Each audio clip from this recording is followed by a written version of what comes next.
Yung salamin ba? Ang salamin. Pwede iganyan natin sa ano? Saan? Yan sa mesa. Sus.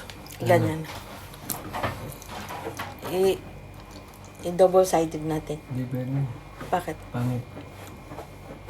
Pangit? Eh? Inamoy-amoy mo ngayon na ganyan-ganyan ka. Ano, Mer? May sampayan ka pala dyan, Mer, eh. Uy! Diyan ka na magsampay, Mer?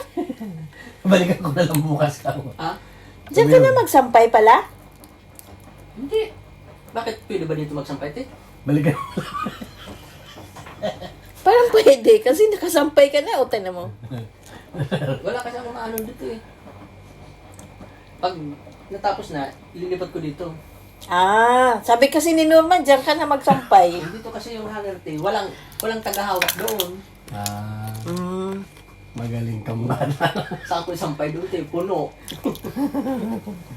Pultang ba? Sisiksi ko dito. Taas. May space pa naman natin, ano? May space to pa, di ba? Wala na. Kaya pala, Kinsey, tingnan mo na yung binili mo, ano?